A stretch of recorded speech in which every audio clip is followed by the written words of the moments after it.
Kia ora, Tony Wood here, the minister at Johnsonville Uniting Church.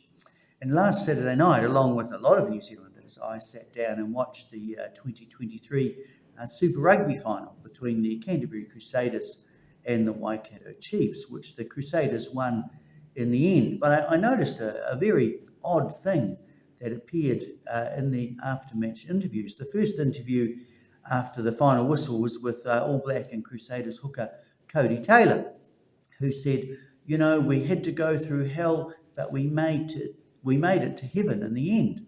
And I thought, what a strange thing to say at the end of a rugby match. The very next interview, the Crusaders player that was being interviewed, said almost the same thing. He said, in the end, we made it to heaven. And later on, Scott Robertson, when he was being interviewed, said, look, during the middle of the season, it was like we were in hell. We were surrounded by troubles. Everything was going wrong with injuries and difficulties. But in the end, we made it to seventh heaven. And he then said, that it was 6 years in a row that they'd won the final. This was the seventh, so they were now in seventh heaven. And he explained that the team used the idea of heaven and hell, as a way of focusing on the end goal and where they wanted to get to by the end of the season, which is a thought that comes straight out of the Bible. In Philippians chapter 3, the Apostle Paul says, I press on to reach the end of the race, to receive the heavenly prize for which God, through Jesus Christ, is calling me.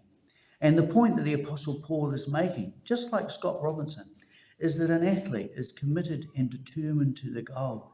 It determines what they do, when they do it, how they do it every single day.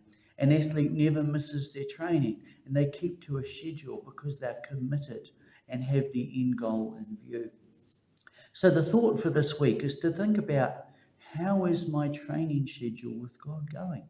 How committed and dedicated am I to it?